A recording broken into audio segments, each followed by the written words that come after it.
There are 3 questions on Mr. Tierney's quiz, and I don't know enough to fake an answer to a single one.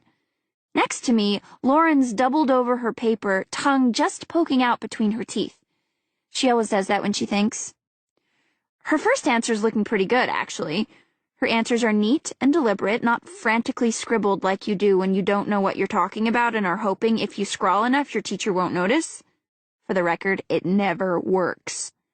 Then I remember that Mr. Tierney lectured Lauren about improving her grade last week. Maybe she's been studying extra hard.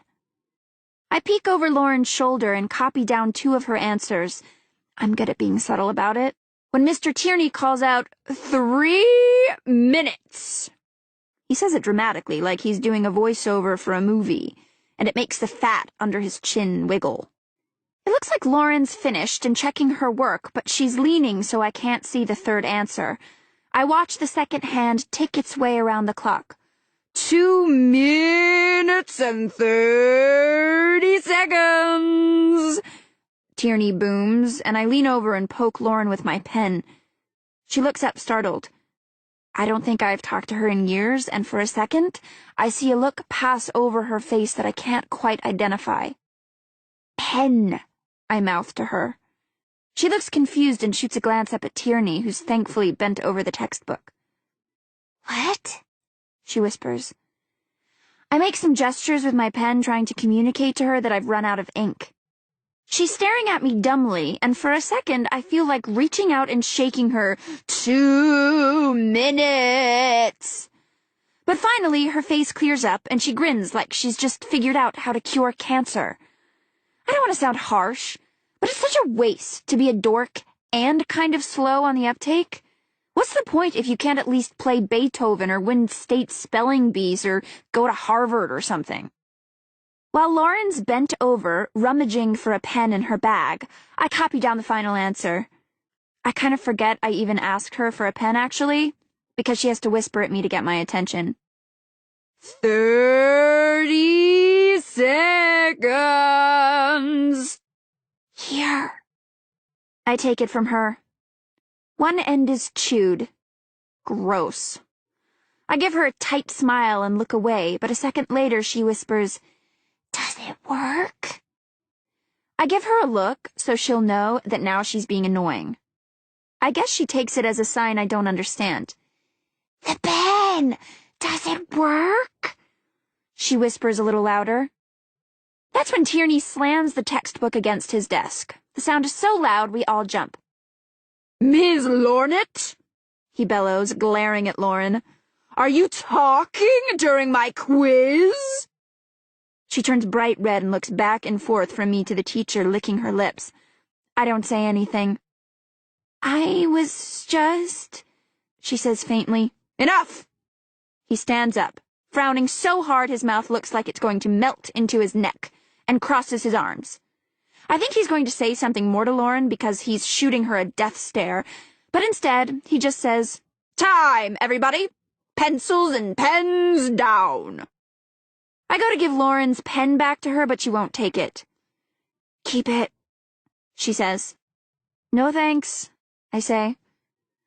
I hold it between 2 fingers and lean over, dangling it above her desk, but she tucks her hands behind her back. Seriously, she says, you're gonna need a pen for notes and stuff. She's looking at me like she's offering me something miraculous and not a Bic pen with slobber on it. I don't know if it's her expression or not, but all of a sudden I remember the time we went on a field trip in 2nd grade, and the 2 of us were the only ones left after everyone had chosen their buddies. We had to hold hands for the rest of the day whenever we crossed the street, and hers were always sweaty. I wonder if she remembers. I hope not. I smile tightly and drop the pen in my bag. She grins from ear to ear. I throw it out as soon as we're done with class, of course. You never know what kind of diseases get carried through slobber. On the bright side, my mom always said you should do one nice thing a day. So I guess that means I'm in the clear. Math class. Further lessons in chemistry. 4th period, I have life skills, which is what they call gym when you're old enough to be offended by forced physical activity. Elodie thinks we should call it slavery instead for accuracy. We're studying CPR, which means we get to make out with life-size dummies in front of Mr. Otto. More proof of his perviness. 5th period, I have calc, and the cupids come early, just after class has started. One of them is wearing a shiny red unitard and has devil's horns. One of them looks like she might be dressed as the Playboy Bunny or maybe the Easter Bunny in heels. One of them is dressed up like an angel. Their costumes don't really make sense in the context of the holiday, but, like I said, the whole point is to show off in front of the junior and senior boys. I don't blame them. We did it too.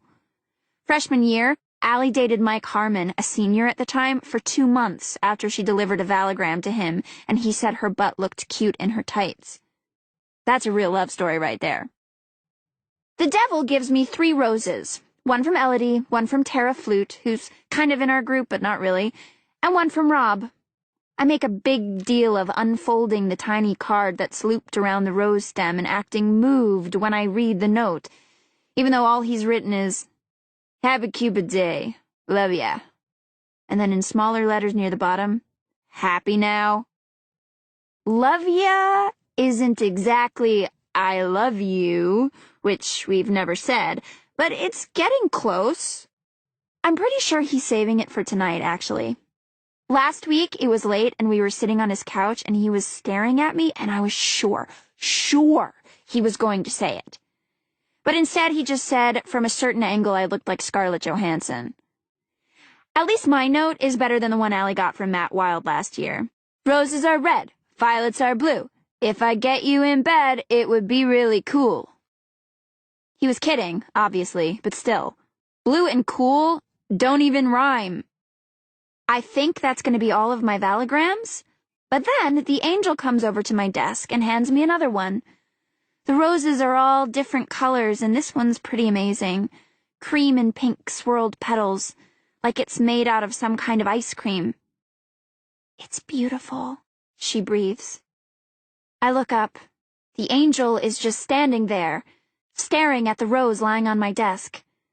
It's pretty shocking for a lower-classman to have the balls to speak to a senior, and it annoys me for a second. She doesn't look like the average Cupid either. She has hair so pale blonde it's almost white, and I can see individual veins through her skin. She reminds me of someone, but I can't remember who. She catches me looking at her and gives me a quick, embarrassed smile. I'm happy to see some color rush into her face. At least it makes her look alive.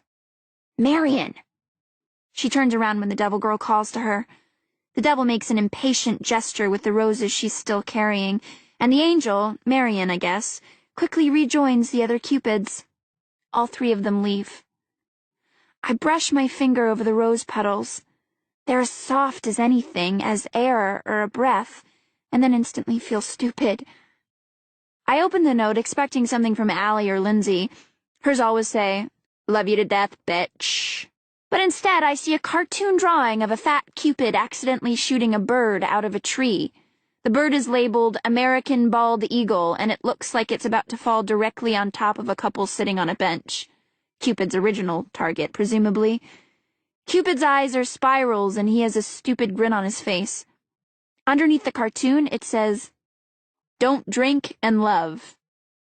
It's obviously from Kent McFuller. He draws cartoons for The Tribulation, the school humor paper, and I look up and glance in his direction. He always sits in the back left corner of the room. It's one weird thing about him, but definitely not the only one. Sure enough, he's watching me. He gives me a quick smile and a wave, then makes a motion with his arms like he's pulling back an arrow on a bowstring and shooting it at me. I make a point of frowning and deliberately take his note, fold it up quickly, and toss it in the bottom of my bag. He doesn't seem to mind, though. It's like I can feel his smile burning on me. Mr. Daimler comes up and down the aisles, collecting homework, and he pauses at my desk. I have to admit it. He's the reason I'm psyched to get 4 valigrams in calc.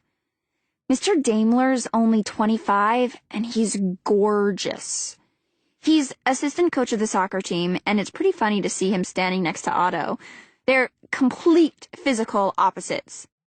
Mr. Daimler's over 6 feet, always tan, and dresses like we do, in jeans and fleeces and New Balance sneakers. He graduated from Thomas Jefferson. We looked him up once in the old yearbooks in the library. He was prom king, and in one picture he's wearing a tux and smiling with his arm around his prom date. You can just see a hemp necklace peeking out of his shirt collar. I love that picture. But you know what I love even more? He still wears that hemp necklace. It's so ironic that the hottest guy at Thomas Jefferson is on the faculty. As usual, when he smiles, my stomach does a little flip. He runs a hand through his messy brown hair, and I fantasize about doing the same thing. 9 roses already? He raises his eyebrows, makes a big show of checking his watch. And it's only 11:15. Well done. What can I say? I make my voice as smooth and flirtatious as possible. The people love me. I can see that, he says and winks at me. I let him move a little farther down the aisle before I say loudly, I still haven't gotten my rose from you, Mr. Daimler. He doesn't turn around, but I can see the tips of his ears go red. There are giggles and snorts from the class. I get that rush that comes when you know you're doing something wrong and are getting away with it, like stealing something from the school cafeteria or getting tipsy at a family holiday without anyone knowing. Lindsay says Mr. Daimler is going to sue me for harassment one day. I don't think so. I think he secretly likes it. Case in point, when he turns around to face the class, he's smiling. After reviewing last week's test results, I realize there's still a lot of confusion about asymptotes and limits. He begins, leaning against his desk and crossing his legs at the ankle. Nobody else could make calculus even remotely interesting, I'm sure of it. For the rest of the class, he barely looks at me, and even then only when I raise my hand. But I swear that when our eyes do meet, it makes my whole body feel like a giant shiver, and I swear he's feeling it too. After class, Kent catches up with me. So, he says, what did you think? Of what? I say to irritate him. I know he's talking about the cartoon and the rose. Kent just smiles and changes the subject. My parents are away this weekend. Good for you. His smile doesn't waver. I'm having a party tonight. You coming? I look at him. I've never understood Kent, or at least, I haven't understood him in years. We were super close when we were little. Technically, I suppose he was my best friend as well as my first kiss, but as soon as he hit middle school, he started getting weirder and weirder. Since freshman year, he's always worn a blazer to school, even though most of the ones he owns are ripped at the seams or have holes in the elbows. He wears the same scuffed-up black and white checkered sneakers every day, and his hair is so long it's like a curtain that swings down over his eyes every 5 seconds. But the real deal-breaker is this. He actually wears a bowler hat to school. The worst thing is that he could be cute. He has the face and the body for it. He has a tiny heart-shaped mole under his left eye. No joke. But he has to screw it up by being such a freak. Not sure what my plans are yet, I say. If that's where everyone ends up. I let my voice trail off so he knows I'll only show if there's nothing better to do. It's gonna be great, he says, still smiling. Another infuriating thing about Kent. He acts like the world is one big shiny present he gets to unwrap every morning. We'll see, I say. Down the hall I see Rob ducking into the cafeteria, and I start walking faster, hoping Kent will get the picture and back off. It's pretty optimistic thinking on my part. Kent has had a crush on me for years, possibly even since our kiss. He stops walking entirely, maybe hoping I'll stop too, but I don't. For a second I feel bad, like I was too harsh, but then his voice rings out after me, and I can tell just by the sound of it that he's still smiling. See you tonight, he says. I hear the squeak of his sneakers on the linoleum, and I know he's turned around and started off in the opposite direction. He starts whistling. The sound of it carries back to me, getting fainter. It takes me a while to place the tune. The sun'll come out tomorrow. Bet your bottom dollar that tomorrow there'll be sun. From Annie, the musical. My favorite song when I was 7. I know no one else in the hall will get it, but still I'm embarrassed and can feel heat creeping up my neck. He's always doing things like that, acting like he knows me better than anyone else just because we used to play in the sandbox together 100 years ago, acting like nothing that's happened in the past 10 years has changed anything, even though it's changed everything. My phone's buzzing in my back pocket, and before I go into lunch, I snap it open. There's one new text from Lindsay. Party at Kent McFreaky's tonight. In? I pause for just a second, blowing out a long breath before I text back. Ob. There are 3 acceptable things to eat in the Thomas Jefferson cafeteria. 1, a bagel, plain or with cream cheese. 2, French fries. 3, a deli sandwich from the make-your-own sandwich bar. A, but only with turkey, ham, or chicken breast. Salami and bologna are obvious no-nos, and roast beef is questionable, which is a shame because roast beef is my favorite. Rob is standing over by the cash register with a group of his friends. He's holding an enormous tray of fries. He eats them every day. He catches my eye and gives me a nod. He's not the kind of guy who does so well with feelings, his or mine, thus the love ya on the note he sent me. It's weird. Before we were going out, I liked him so much, and for so long, that every time he even looked in my direction, I would get this bubbling, fizzing feeling so strong it would make me dizzy. No lie. Sometimes I got lightheaded thinking about him and had to sit down. But now that we're officially a couple, I sometimes have the strangest thoughts when I look at him. Like, I wonder if all those fries are clogging his arteries, or whether he flosses, or how long it's been since he washed the Yankees hat he wears pretty much every day. Sometimes I'm worried there's something wrong with me. Who wouldn't want to go out with Rob Cochran? It's not that I'm not totally happy, I am. But it's almost like sometimes I have to keep running over and over in my head why I liked him in the first place. Like if I don't, I'll somehow forget. Thankfully, there are a million good reasons. The fact that he has black hair and a billion freckles that somehow they don't look stupid on him. That he's loud but in a funny way.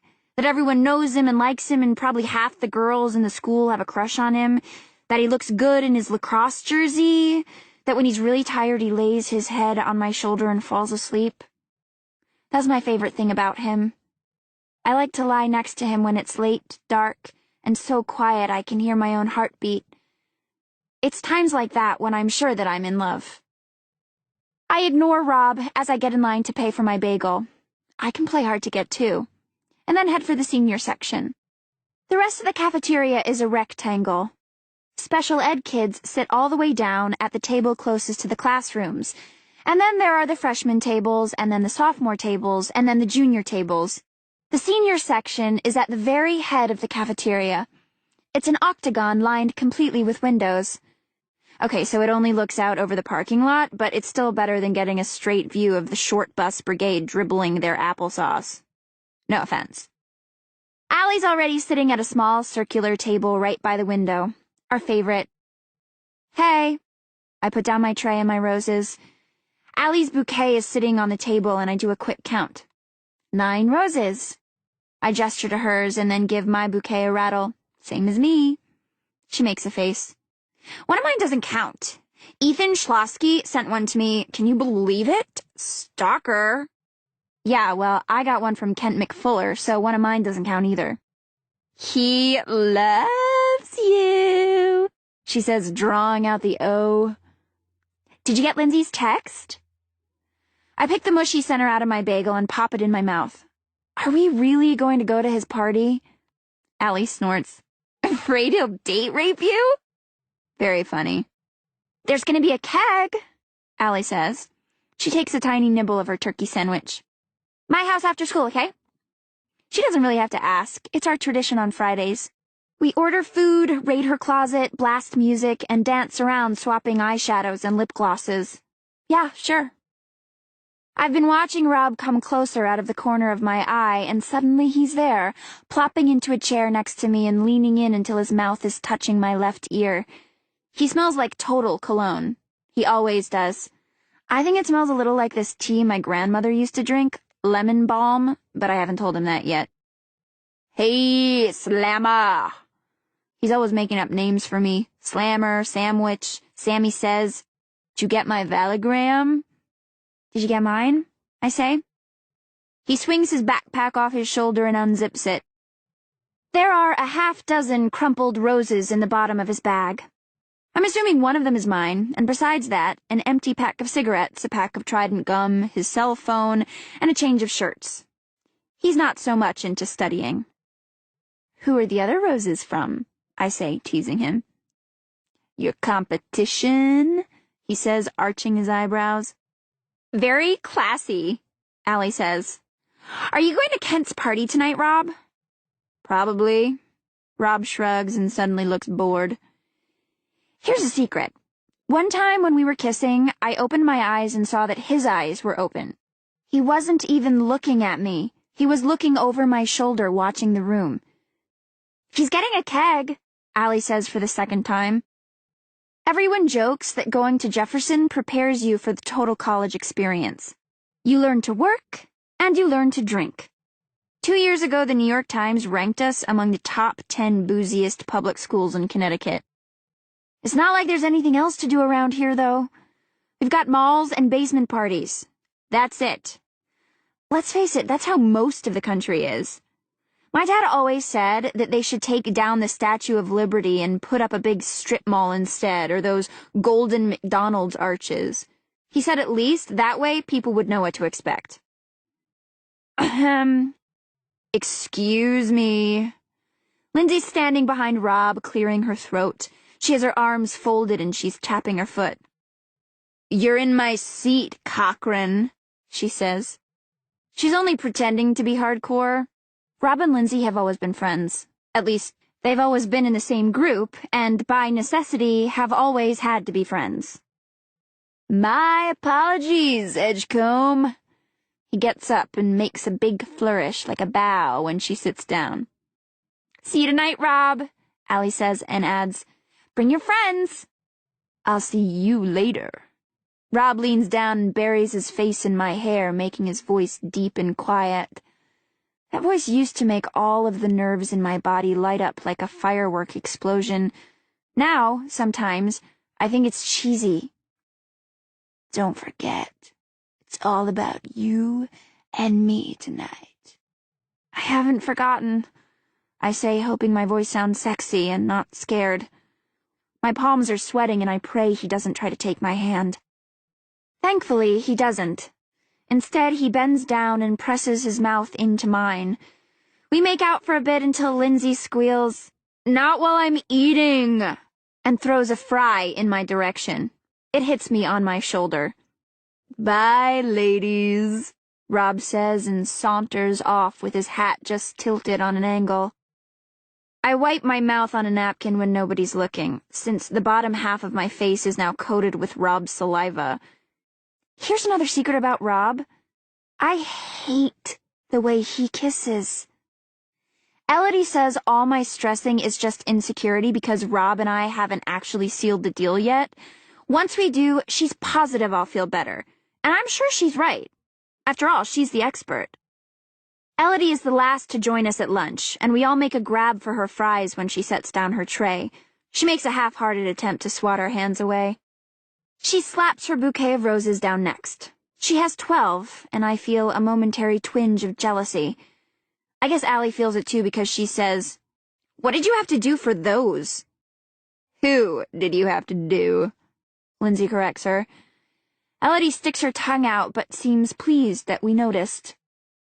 All of a sudden, Allie looks at something over my shoulder and starts giggling. Psycho killer. Qu'est-ce que c'est? We all turn around. Juliet Sykes, or Psycho, has just drifted into the senior section. That's how she walks, like she's drifting, being blown around by forces outside of her control. She's carrying a brown paper bag in her long, pale fingers. Her face is shielded behind a curtain of pale blonde hair, shoulders hunched up around her ears. For the most part, everyone in the cafeteria ignores her. She's the definition of forgettable, but Lindsay, Allie, Elodie, and I start making that screeching and stabbing motion from Alfred Hitchcock's Psycho which we all watched at a sleepover a couple of years ago. Afterward, we had to sleep with the lights on. I'm not sure if Juliet hears us.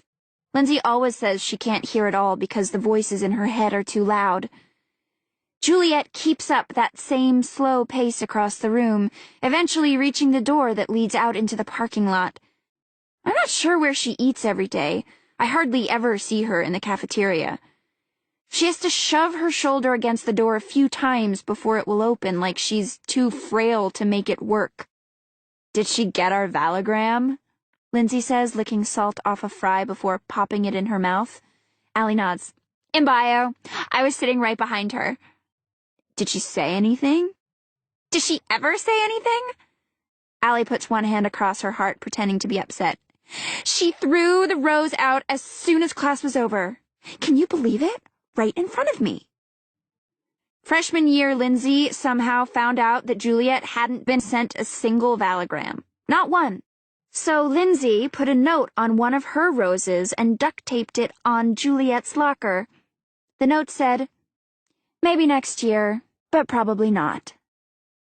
Every year since then, we've sent her a rose and the same note on Cupid Day. The only note she's ever received from anyone as far as I know. Maybe next year, but probably not.